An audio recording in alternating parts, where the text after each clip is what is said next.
Amém, glória a Deus. Amém. Essa é a certeza que nós temos, que Jesus venceu, tem vencido e vai consumar toda essa vitória em muito breve mesmo. Tá? Isso não depende de nós crermos ou não, vai acontecer de qualquer jeito. E o bom de tudo isso é que o nosso Jesus já é vitorioso, ele já é vencedor. Queridos irmãos, vamos abrir nossas Bíblias. Vamos abrir nossas Bíblias na carta de Tiago, capítulo 5. Nós vamos ler os versos 17 e 18. Tiago 5, 17 e 18. Amém? Todos acharam? Amém. Vamos ler então? Diz assim a Sagrada Escritura: Elias era homem sujeito às mesmas paixões que nós, e orando, pediu que não chovesse. E por 3 anos e 6 meses não choveu sobre a terra. E orou outra vez, e o céu deu chuva, e a terra produziu o seu fruto. Oremos mais uma vez, queridos. Querido Deus, Pai, Tu sabes como eu estou agora, qual é a minha real condição física. Eu peço, Pai querido, que o Senhor tome conta de mim, que o Senhor supra, Senhor, as minhas necessidades neste momento, para que eu possa dizer exatamente o que o Teu Espírito quer que eu fale. Senhor amado, cuida desse momento agora. Toma-me, Senhor, em Teus braços, que a Tua palavra possa ser falada, Pai, com verdade. Não me deixe atrapalhar aquilo que o Teu Espírito quer falar ao Teu povo nesta manhã, pois é em nome de Jesus que eu peço. Amém. Podemos sentar, queridos? Confesso aos irmãos que hoje eu não estou num dos meus melhores dias, fisicamente falando. Desde sexta-feira fui cometido um mal-estar que tem me deixado meio esquisito. Mas amém, estamos aqui para servir a Deus e vamos fazê-lo. Amados, o Senhor começou a me ministrar no meu coração. Eu estava buscando uma palavra, né? O que Deus queria, o que Deus desejava falar ao seu povo e a mim também. E Deus me levou para esse texto. E o Senhor quer ministrar a nós hoje por que Ele escolhe os fracos. Por que Ele não se volta para as pessoas que são suficientes? Por que Deus não se volta para aquelas pessoas que acham que tem alguma coisa para dar, ou que se julgam autossuficientes, ou porque possuem ou estão em uma situação privilegiada e acham que pode oferecer mais do que os outros? E aí, diante de pessoas com tantos recursos, diante de pessoas que possuem tantas formas de servir, até melhor, né, aos olhos humanos, Deus se volta para os fracos. A Bíblia diz que Deus escolheu os fracos. E essa passagem, ela mexeu comigo, porque é um perfil totalmente diferente do que nós estamos acostumados nos dias de hoje, né? As empresas buscam os melhores para ocupar as funções, né? Somente funções de liderança, de destaque. As empresas vão em busca dos melhores, daqueles que estão mais bem preparados, daqueles que possuem mais recursos, né, para poder desempenhar as suas funções. Nós gostamos, como pessoas, de nos associarmos a pessoas bem-sucedidas, né? Já viu alguém aqui amigo de mendigo, de pedinte, né? Então, é uma coisa que vem da nossa própria natureza. Mas aí a gente olha para o Rei do Universo, para aquele que o seu trono está estabelecido no Monte Santo, acima dos céus. E eu gosto muito daquele salmo que diz que quando Deus olha para baixo, tá, Ele contempla o céu e a terra. Então imagina só, esse Deus tremendo e maravilhoso escolhe os fracos. Escolhe aqueles que não são, aqueles que são vis, E isso me encanta porque um ser tão poderoso, tão maravilhoso, tão magnificente, vem a escolher uma pessoa fraca. E aqui a gente vê essa figura emblemática de Elias. Elias era um cara, vamos tentar descrever ele. A Bíblia fala muito pouco das características dele, de onde ele veio, né, como é que era a família dele. A Bíblia só diz o seguinte, que ele era um tisbita, né? Essa localidade de Tisbis ficava ali nos arredores de Gileade, e era um cara tosco, rude, que vestia pele de camelo, né? E um camarada bastante diferente do usual. Aquele cara que fugia às especificações da época. Ele era único, né? Onde Elias passava, ele deixava a sua marca, porque ele era diferente. Mas era um cara que veio de uma terra que nem no mapa tinha, né? Um lugar totalmente desprestigiado. E Elias era um ninguém. Vamos entender isso. Elias era um ninguém. Mas foi esse cara que Deus escolheu.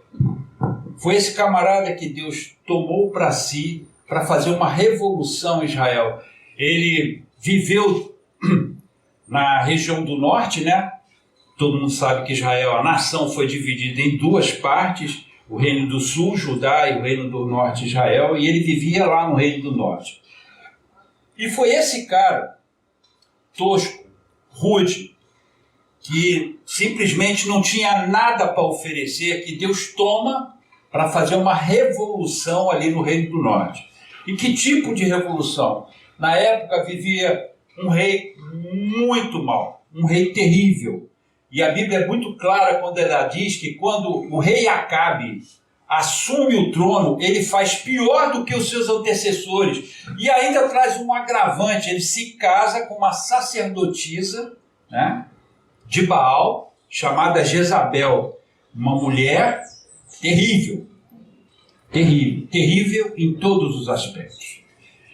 E uma coisa interessante que o próprio texto bíblico nos diz, Acabe, ele simplesmente acreditava que Baal era o responsável por todo o sucesso da nação, né? E na questão da fertilidade, na questão do desenvolvimento da nação, do bem-estar do povo, Baal era quem providenciava tudo isso.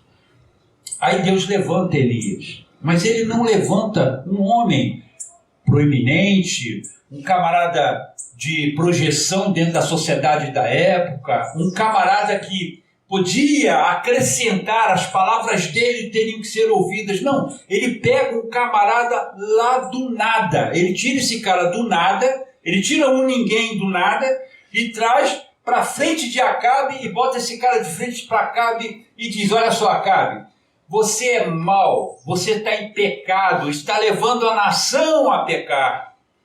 E por causa disso, eu vou orar e vai ficar sem chover durante 3 anos. E vai acontecer segundo a minha palavra. E foi o que ele fez. Ele orou e a terra não recebeu uma chuva durante 3 anos. E a história continua, né? Dizendo que esse camarada começou a fazer coisas dentro da nação que começaram a incomodar, porque ele foi totalmente fora dos padrões, né, que a nação tinha estabelecido, ou que os costumes estabelecidos por Acabe e pela sua esposa terrível, Jezabel, tinham implantado na nação. O culto era completamente idólatra, tinham se voltado para todos os deuses pagãos, esquecido do Deus verdadeiro. E aí Elias entra na história mudando tudo isso, ou pelo menos demonstrando que existe um Deus verdadeiro, e ele que é o Deus Todo-Poderoso. E aí você vê esse mesmo Elias sendo responsável por os 7 grandes feitos, né? Que seria quando ele estava diante de Acabe e disse para ele: Acabe, não vai chover. E depois ele chega, depois desse período de 3 anos, ele chega diante de Acabe e diz: agora vai chover. E ele ora e a chuva cai. Tá? Ele foi o responsável, ele fez um grande desafio a Jezabel e ao próprio rei Acabe. Acabe era totalmente manipulado pela esposa dele, né? Que era uma mulher totalmente voltada para coisas ruins. E o que acontece? Elias, ele desafia Jezabel e Acabe também, quando conclama, ele faz o seguinte: ajunta o povo todo lá no Monte Carmelo, bota todo mundo lá, ao pé do monte, porque eu vou mostrar para vocês quem é o Deus verdadeiro. E ele convoca os 450 profetas de Baal, né, que serviam a Jezabel, e mais 400 outros profetas que comiam na mesa de Jezabel, e leva esse povo todo, e ele manda Acabe fazer conclamar o povo a estar presente neste evento. E a história é muito linda, irmãos, porque o que acontece ali? Você vê toda aquela multidão, vocês imaginem o tamanho deste evento. Imaginem que coisa fabulosa, fantástica este evento. Tremendo. Você vê 850 profetas de Baal, mais toda uma nação desviada de Deus, que não adorava mais a Deus, que não prestava culto para ele. Vê também os líderes da terra ali, totalmente desviados do caminho do Senhor, e só tinha um camarada, um homem que temia a Deus e que desafiou toda esta multidão. E ele chega diante do povo e diz assim: quando é que vocês vão parar de cochear entre Deus e a Baal? Se vocês querem Baal, sirvam a Baal. Se vocês querem Deus, voltem-se para Deus. Mas eu vou mostrar para vocês hoje que o Deus verdadeiro e o Deus que se manifestar hoje, este será o Deus verdadeiro. Este é o Deus verdadeiro. E aí ele manda que os profetas de Baal ergam o altar deles para lá e clamem pelo Deus dele. E assim eles fizeram, e vocês sabem qual foi o resultado. Nada aconteceu. Quando estava próximo da hora do sacrifício, que é o que a Bíblia diz, vocês vão ler tudo isso lá em 1 Reis, tá? Quando estava próximo do sacrifício, e olha, interessante isso, na hora certa, na hora do sacrifício, aquela hora que era reservada no final do dia para cultuar a Deus. Acho lindo isso.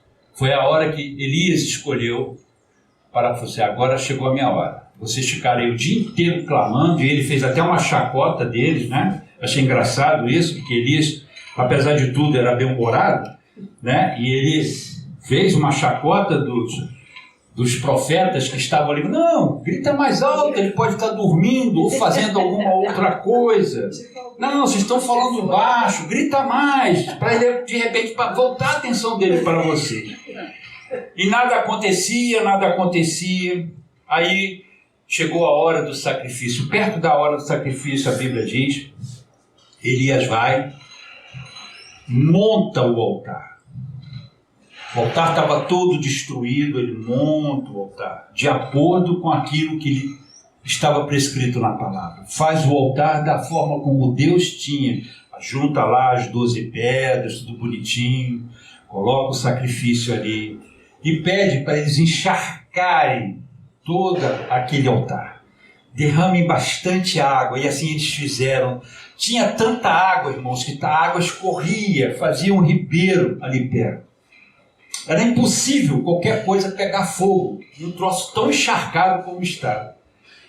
E aí ele orou a Deus. Ele falou com Deus verdadeiro e todo-poderoso.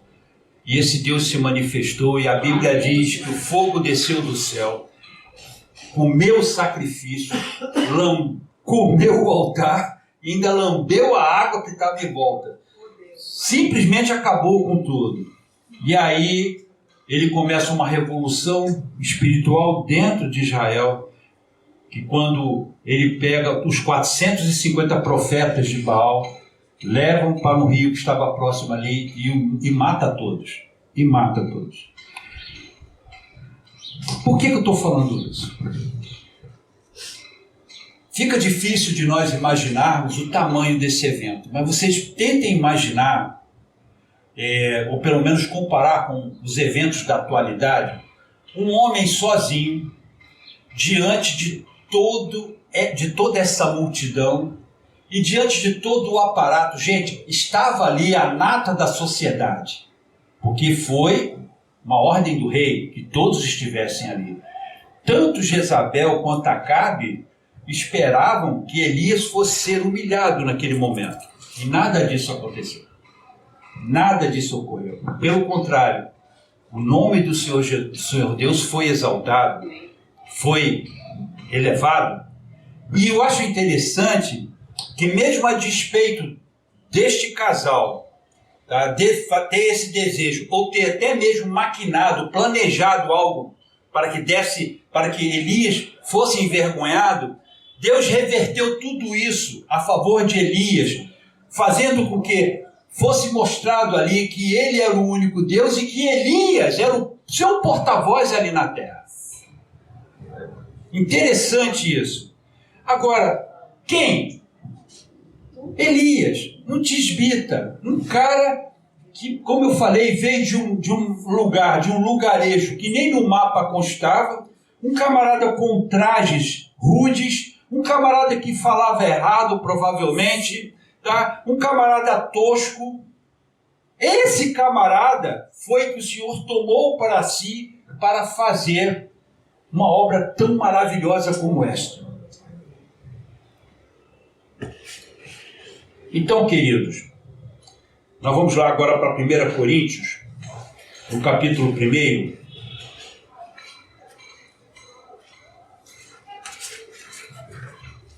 1 Coríntios, capítulo 1, a partir do verso 26.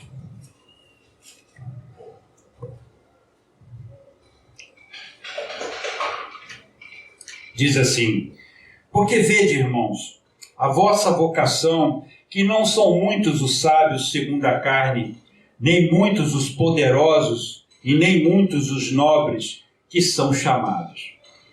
Dá uma pausazinha aí. Deus não olha para esse tipo de pessoa. Não que Deus não tenha compaixão deles, não tenha a intenção de salvá-los, não que o plano de salvação não possa alcançá-los, mas esse perfil de pessoas normalmente acham que são alguma coisa.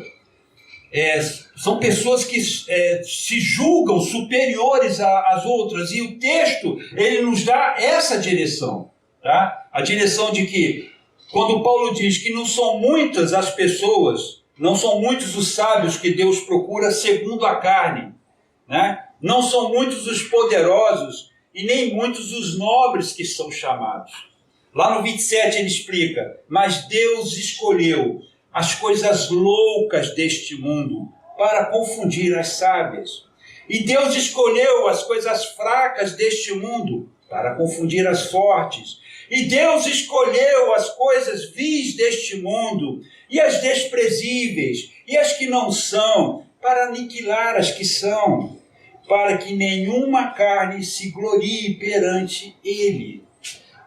Isso é muito, muito profundo, muito interessante. Isso nos impacta, porque vemos um Deus tremendo e poderoso que, dentro da nossa lógica humana, deveria se acercar ou estar cercado de pessoas talentosas, de pessoas que têm algo para oferecer, algo para dar. Mas Deus não vai por esse caminho, Ele não tem esse tipo de olhar. Não é isso que preenche os olhos dele. Porque a Bíblia diz que ele está aqui, como eu não li o texto, mas ele está aqui, o texto que diz, lá em 2 Crônicas, se eu não me engano, eu marquei ele aqui, que os olhos do Senhor, Segunda Crônicas 10, apenas a parte A do versículo 9. Porque quanto ao Senhor, seus olhos passam por toda a terra para se mostrar forte para aqueles cujo coração é perfeito para com Ele. Queridos, Deus está em busca de pessoas para que Ele se mostre forte para elas. Deus não pode se mostrar forte a uma pessoa que acha que é tudo, que se acha autossuficiente. Ele só pode fazer isso com as pessoas fracas, com aquelas que sabem que são limitadas, com aquelas que entendem que não possuem recursos suficientes para trazer soluções, que não possuem recursos suficientes para mudar determinados rumos, né? Tem pessoas que reconhecem que somente Deus e na pessoa dele elas podem ser totalmente supridas e através de Deus agindo nelas, elas podem também ajudar outras pessoas a suprirem as suas necessidades. Mas ela reconhece que tudo provém de Deus, é o que temos sempre falado aqui. Então Deus está em busca desse tipo de perfil. E as pessoas, por isso que o trecho aqui do versículo 26, do capítulo 1 de 1 Coríntios, é claro, quando ele diz Deus não busca nobres, ele não está buscando sábios segundo a carne, ele não está procurando por poderosos, mas ele procura as coisas vis, pequenas, loucas, para servirem a ele. Porque estas pessoas, e detalhe, quando o texto sagrado aqui no versículo 27 diz que Deus escolheu as coisas loucas, né? Escolheu as coisas fracas e escolheu as coisas vis, isso é segundo a perspectiva do mundo, não que Deus considere assim. Esse é outro ponto importantíssimo. Para o mundo, nós somos loucos. Para o mundo, nós somos um grupo de pessoas totalmente retrógradas. Não avançamos com a evolução de uma sociedade que já busca por outros horizontes, e nós não estamos acompanhando essa sociedade, então somos considerados como retrógrados, né? Como pessoas perigosas até. Agora já estivemos até conversando sobre isso hoje na escola dominical, já passamos a fazer parte de um grupo perigoso. Esse grupo é perigoso, porque esse grupo fala de valores que nós não praticamos mais, que vão contra todo o nosso pensamento. Então nós passamos a ser perigosos. Se lembra da época passada, do governo militar, e as pessoas que pensavam diferentes eram consideradas subversivas? Vivemos esse tempo hoje. Os cristãos, que eu digo, vivemos esse tempo hoje. Passamos a ser subversivos, porque contrariamos os valores do momento. Estamos indo contra a esses valores. Pregamos contra esses valores. Estávamos comentando também agora de manhã na Escola Bíblica Dominical vários eventos que têm ocorrido nesse sentido. Pessoas sendo demitidas dos seus trabalhos porque simplesmente se posicionaram em relação aos costumes adotados a então, né? Vemos pessoas sendo presas por isso em outros lugares do mundo, como na Inglaterra, recentemente. Um pregador foi preso simplesmente porque estava pregando a palavra, e o que ele pregava foge aos padrões da época. Então, queridos, para o mundo, nós somos esse perfil aqui, loucos, tá? Nós somos fracos, nós somos vis. Não para Deus, mas para o mundo. Então Deus escolhe esses para servi-lo. No caso de Elias, tá? Ninguém tirado de não sei onde, tá? De uma terra que nem constava no mapa, tá? Deus trouxe esse homem para revolucionar a nação do norte de Israel.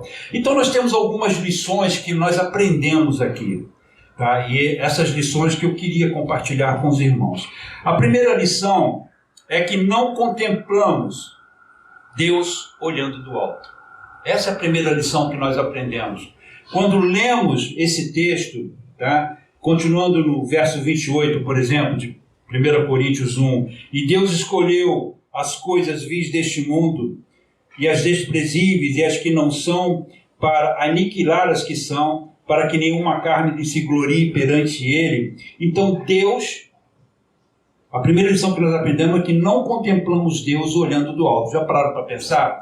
Quando você lê toda a palavra de Deus e toda a referência ao nosso relacionamento com Ele, nós olhamos para o alto.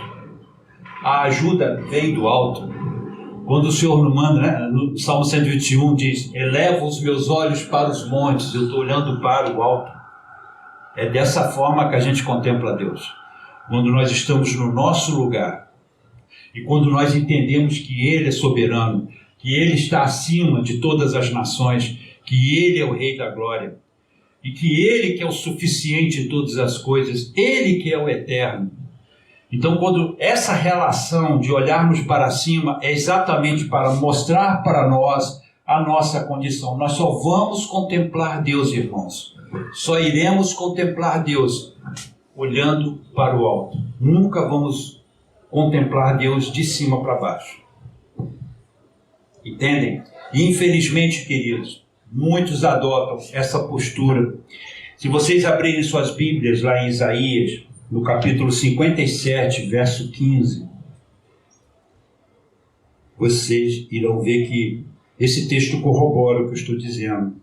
Porque o texto sagrado diz assim, porque assim diz o alto e o sublime, que habita na eternidade e cujo nome é santo. Num alto e santo lugar habito, como também com o contrito e abatido de espírito, para vivificar o espírito dos abatidos e para vivificar o coração dos contritos. Irmãos, olhem o que o texto diz. Porque assim diz o alto e sublime. Deus está falando. Assim eu estou dizendo para vocês. Eu habito na eternidade e o meu nome é santo. Mas eu também habito com o contrito e com o abatido. Deus habita com aquele que está lá embaixo, que está no chão, que está nivelado com o piso. É com ele que ele habita. Ele habita no alto e sublime monte dele, no Monte Santo. Mas ele também habita com o contrito e com o abatido. É Deus quem está falando isso. É o que está escrito na palavra de Deus. Então, com essa pessoa, é com que Deus habita. É com ela que Deus está. Amém? Houve um momento na vida de Elias, lá na caverna, que ele achou que ele era o único, ou que ele estava acima da média, né? Nós vamos ver esse episódio nos ensina muito, porque se a gente voltar para o texto que nós lemos agora há pouco, lá em Tiago 5, o texto começa assim, Elias era homem sujeito às mesmas paixões que nós. Elias era homem, olha só, o texto diz, Elias era humano, tá? E sujeito às mesmas paixões que nós. Esse mesmo homem que fez toda essa revolução na nação do norte, este mesmo homem fugiu de Jezabel, fugiu com medo dela. Ele se apavorou com as ameaças que Jezabel tinha feito para ele. E ele fugiu, ele se escondeu numa caverna. Tá? Deus deixou que ele passasse por esse momento, que ele chegasse até esse local, porque ele precisava corrigir a visão de Elias.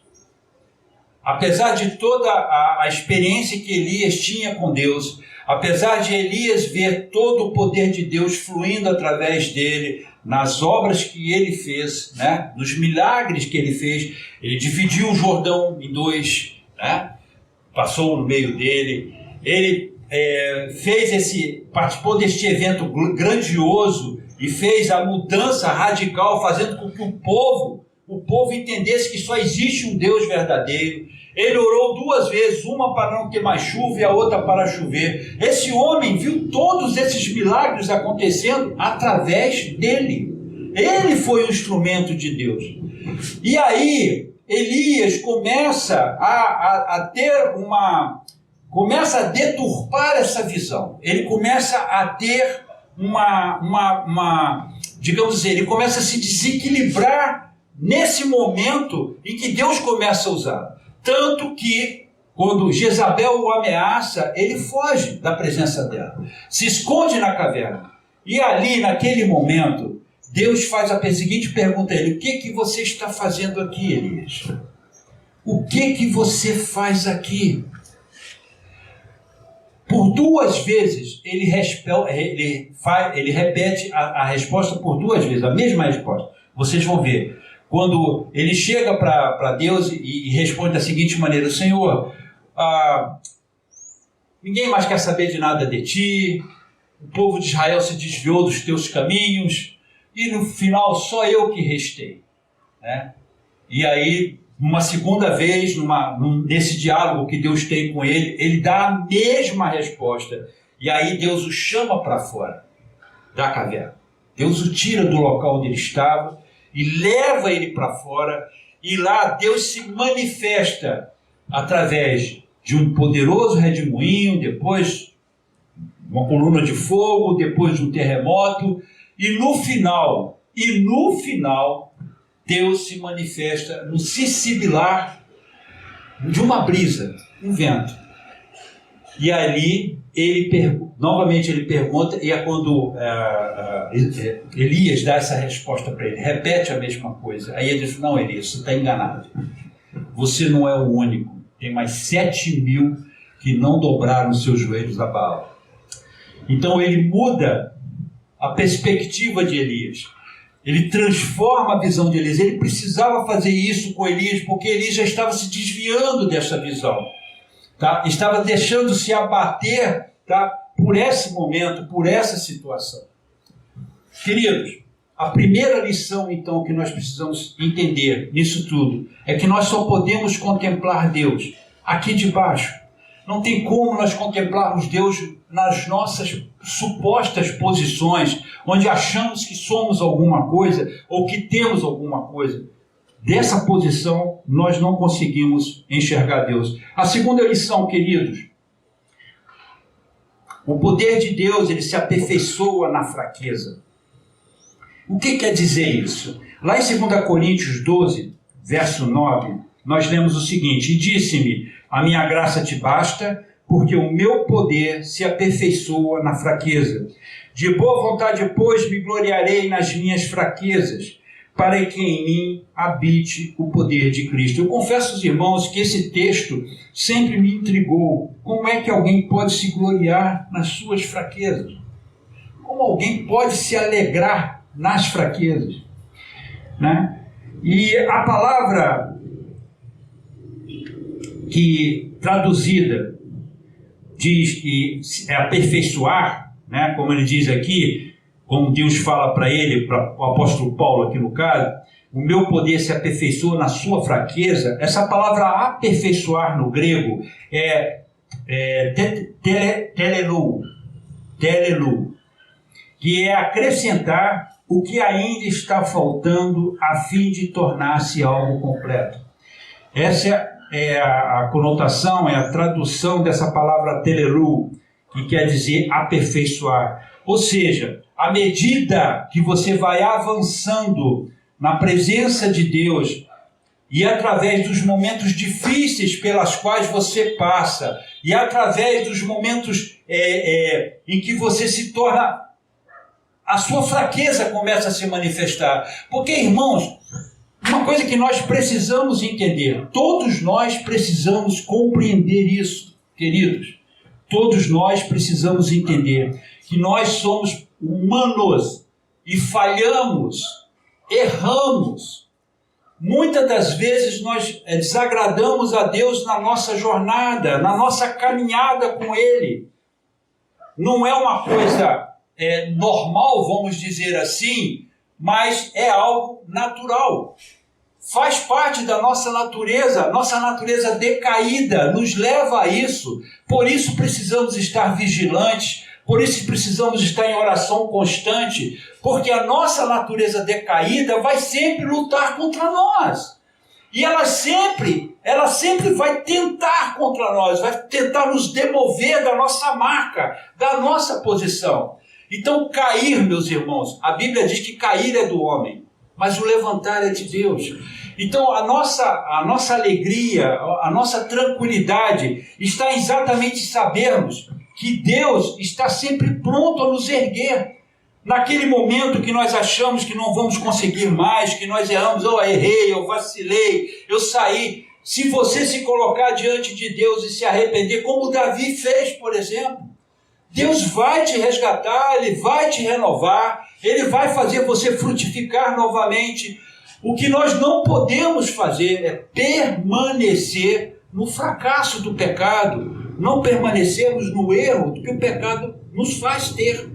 Amém? Então, o poder de Deus, ele vai se aperfeiçoando na nossa fraqueza, sim, porque à medida que nos esvaziamos de nós mesmos, à medida que nós deixamos de lado o nosso eu, o nosso desejo, a nossa vontade, à medida que nós nos anulamos, vamos dizer assim, nessa mesma proporção, o poder de Deus vai se aperfeiçoando, sendo aperfeiçoado em nós. Crescimento espiritual é isso, irmãos. Ninguém é santo do dia para a noite. A santificação é um processo e é um processo custoso. Vamos botar isso na cabeça. Santificação é um processo custoso, porque ele requer de nós atenção, ele requer de nós dedicação, ele requer de nós determinação. Mas nós não vamos alcançar isso sozinhos. Não avançamos sozinhos, avançamos à luz do que Deus coloca para nós. É com o Espírito Santo nos conduzindo e cuidando das nossas vidas, é que nós vamos alcançar isso. Amém? Amém. Continuando, queridos. O terceiro princípio. Jesus se compadece das nossas fraquezas. E esse é o ponto aonde nós somos levados. Acabei de falar agora há pouco que somos humanos, erramos, caímos, pecamos. Isso não é normal, mas é natural, faz parte da nossa natureza. Agora, não é por causa disso que vamos nos fiarmos, né, nessa condição. A Bíblia diz que nós não precisamos mais pecar, tá? Porque o pecado não tem mais domínio sobre nós. Porém, a palavra de Deus diz aqui em Hebreus 4,15, porque não temos um sumo sacerdote que não pode compadecer-se das nossas fraquezas, porém que como nós em tudo foi tentado, mas sem pecado. Gente, precisamos entender que o Senhor Jesus passou pelas mesmas condições pelas quais passamos. O maior erro nosso é achar que Jesus não passou, não, Deus poupou Jesus disso. Deus não poupou Jesus de nada, nem durante a vida e muito menos durante a morte. Se teve um camarada que passou por todas as nossas experiências, todas, quando eu falo todas, são todas, nasceu pobre, né? Passou fome, ou vocês acham que não? Não tinha comida na casa lá de Maria e de José, um anjo descia com pão, né? Meus irmãos, nada disso acontecia. Jesus experimentou todas as coisas que hoje nós experimentamos. Toda a vida difícil que nós temos, Jesus trabalhou, gente, e trabalhou duro. Seguiu, era costume do filho mais velho seguir a profissão do pai. A Bíblia não declara isso, mas nós sabemos pela história e pelos costumes da nação, que Jesus seguiu a profissão do pai. Há ainda alguns estudiosos que dizem que num determinado período da vida de Jesus ele se tornou arrimo da família. Porque José, se vocês repararem, ele some da Bíblia em determinado momento. E Jesus tinha outros irmãos e tinha irmãs, e ele era o mais velho. Então, queridos, Jesus passou por todas as situações difíceis que nós passamos. E o texto sagrado diz, muito claro aqui, porém que como nós, em tudo foi tentado, mas sem pecado. ele não pecou, ele escolheu não pecar. Não é que ele tinha uma virtude exuberante, né, nele que o impedia de pecar. Não, ele fez uma escolha e ele fazia escolhas a todos os instantes. Ele escolho não pecar, escolho não pecar, escolho não pecar. Então, em nossos momentos de maior contrição, é que enxergamos com clareza todo o amor de Deus por nós, queridos. É nesse momento difícil, de dificuldade, de luta, é que nós enxergamos esse Deus pertinho da gente. Deus, em sua infinita sabedoria, nos coloca em situações difíceis para que possamos perceber melhor esse aspecto do seu amor. E pouca gente entende isso. Mas o Salmo 66 está aí, para quem quiser ler. Salmo 66, a partir do verso 10, diz assim: pois tu, ó Deus, nos provaste, tu nos afinaste como se afina a prata. Tu nos puseste na rede. Presta atenção, o texto diz: tu, Deus, nos puseste na rede e afligiste os nossos lombos. Fizeste com que os homens cavalgassem sobre nossas cabeças. Passamos pelo fogo e pela água, mas nos trouxeste a um lugar espaçoso. Pararam para pensar? Deus fazer com que homens cavalguem sobre suas cabeças. Deus te colocar na rede. Né? Às vezes ele lança a mão desses recursos, irmãos, para nos poder mostrar algumas coisas.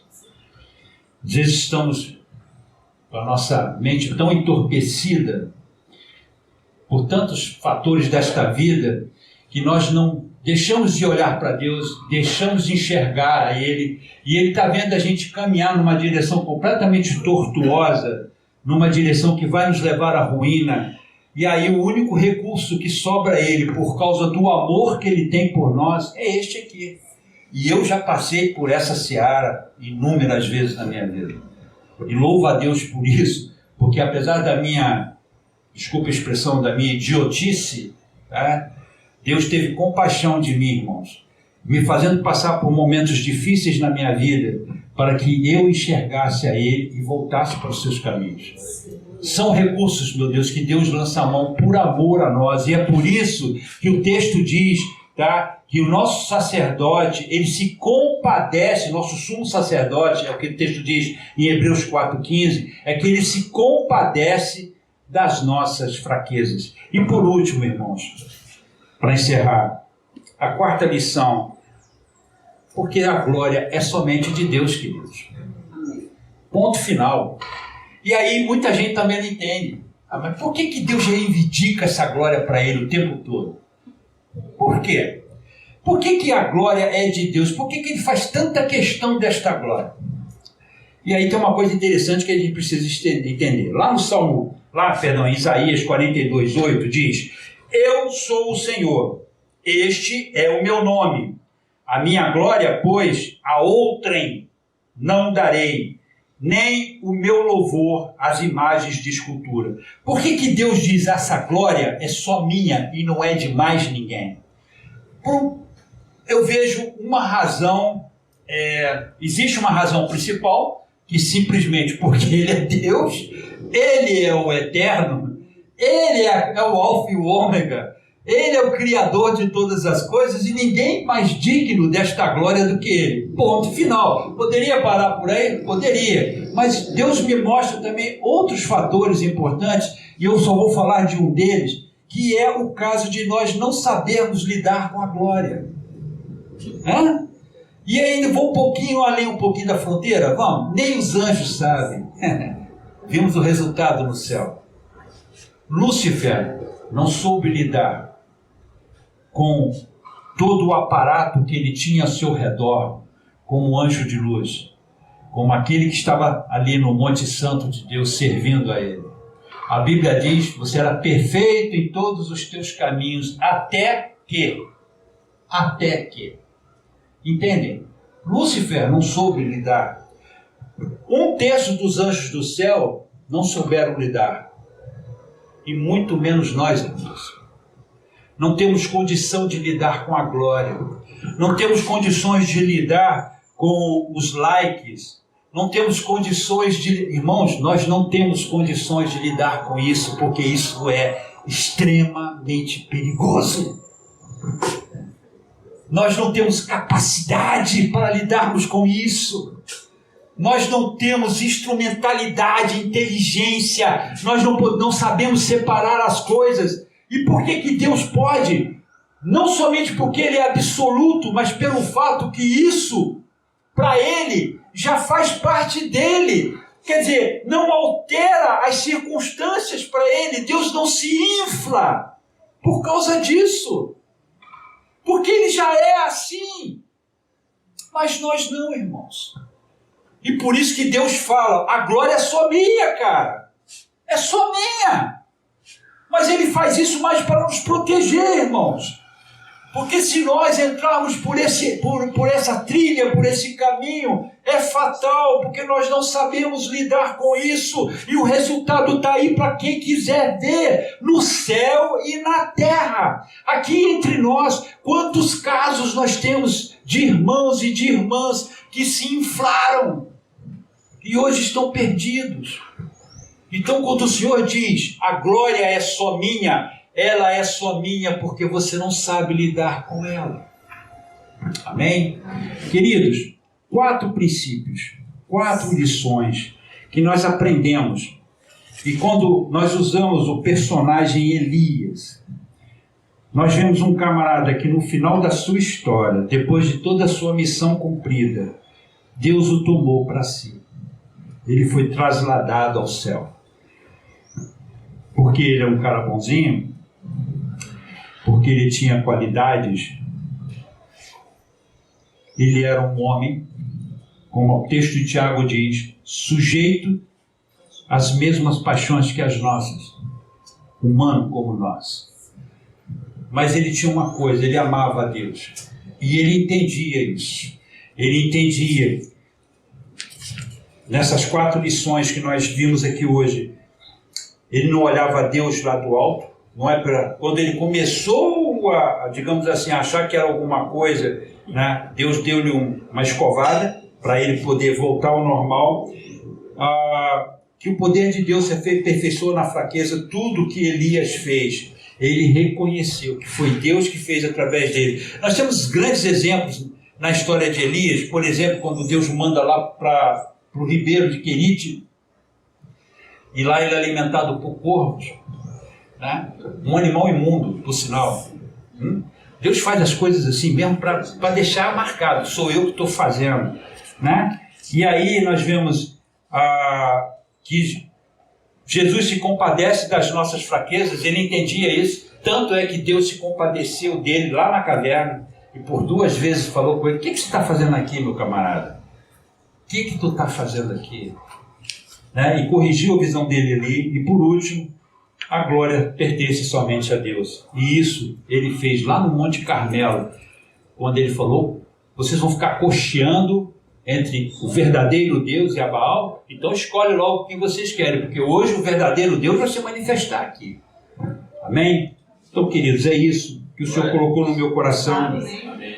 E espero que produza os efeitos, né, necessários. Amém? Vamos ficar de pé então, queridos.